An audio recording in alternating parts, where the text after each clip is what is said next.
So, a long time ago, there was a guy called Abraham who couldn't bear any kids with his wife Sarah.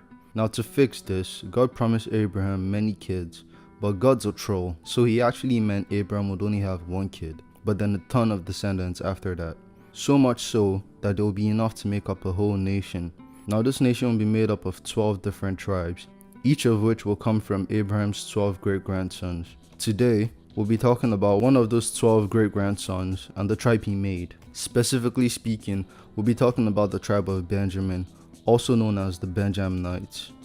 We'll be going over their origins and seeing what they were like through notable events, and then we'll also take a look at some notable members of this tribe. I also don't like saying the word Benjaminites because it has more syllables than I have toes, so I'll just call them Bennies from now on.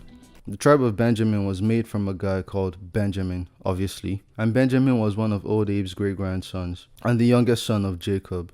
He was also Joseph's favorite brother. Now this might have something to do with not trying to kill Joseph like his other brothers did, but I don't know.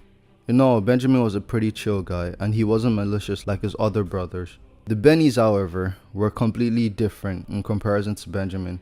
While Benjamin would never hurt a fly, and was basically the Bible's version of SpongeBob, his descendants were basically that one kid who always came back from recess with 12 stolen lunchboxes after turning the playground into a preschool version of 2001 Afghanistan.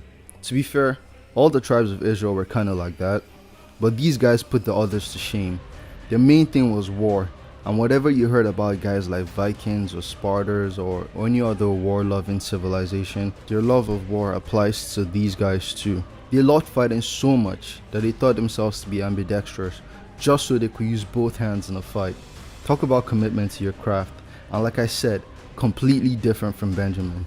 They were also the smallest tribe in Israel, but this was because they committed one of the worst acts in the Bible during something called the rape of the concubine. This was when a Levite, who was kind of like a priest, and his concubine were traveling. They passed through a small Benny town, and for some reason, a bunch of men there were bricked up for the Levite.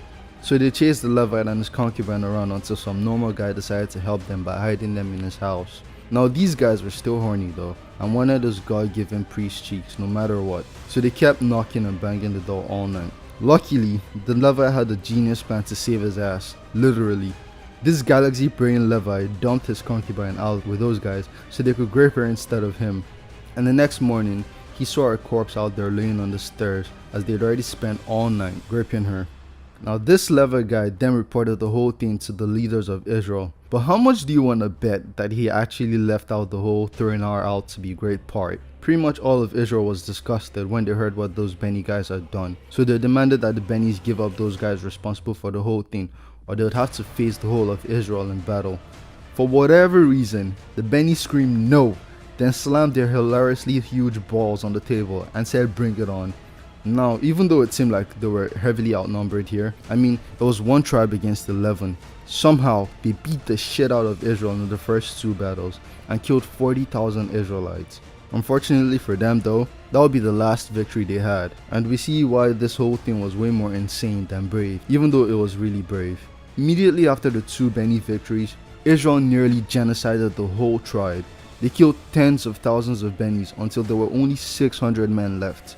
The Bennies were obviously very skilled fighters, but it's just stupid to pick a fight being outnumbered 11-1. And to be fair to the Bennies, Israel lost more men in the war than they did, but this just shows that the other tribes had way more bodies to burn through, so it's no surprise they lost in the end.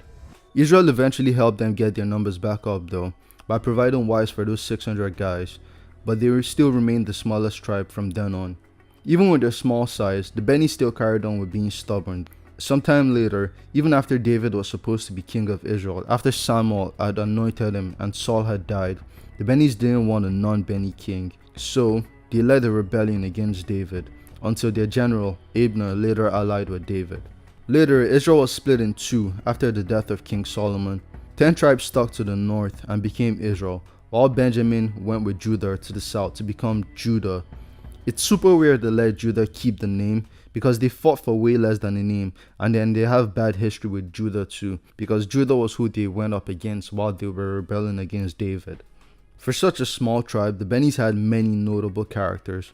First up was Saul, who was kind of like David before David.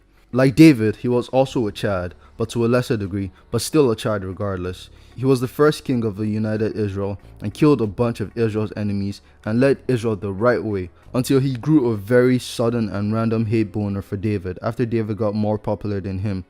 He carried out multiple attempts in David's life and they all failed, but all of this ended when he eventually killed himself after getting injured in the battle with Philistines. There was also his son, Jonathan. Even though Saul had many other kids, Jonathan is the only one worth talking about. Jonathan was David's best friend and they formed the best and most wholesome relationship in the Bible, so much so that they loved each other as themselves.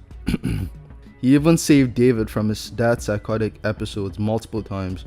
He wasn't just a wholesome dude either, and he also had hands. One time, this madman scared a whole garrison of Philistines after he attacked 20 of them with only his armor bearer by his side. Esther is another notable Benny. She was from Israel but lived with her uncle in Persia after she became an orphan.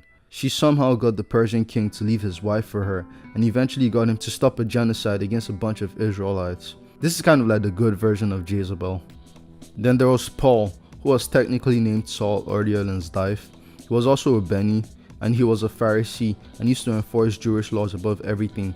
You see, way back then, Christianity used to be a whole wave because people had just heard about Jesus' resurrection. But according to Jewish law, all that shit about Jesus' resurrection is heretical. So Paul spent a lot of his time torturing all these people for practicing all that heretical Christian stuff. This happened until God blinded him and convinced him to change, and from then on, he did the opposite of what he had spent his life doing, and then went around preaching the good word and performing miracles all over the world.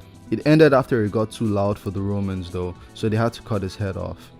Benjamin and the Bennys are pretty cool. Benjamin was a meek and gentle guy whose descendants were anything but gentle, but they were also really brave. Sometimes they were braver and more courageous than common sense permits, but they were still brave regardless. They also proved that size doesn't matter, because for such a small tribe, you could feel their actions as a whole and through specific members of their tribe throughout the Bible. They might honestly be the most stacked tribe in terms of relevancy despite all their small numbers. Okay, so that was everything about Benjamin and the Bennys. Please like, subscribe, and do all that fun stuff so I could keep posting.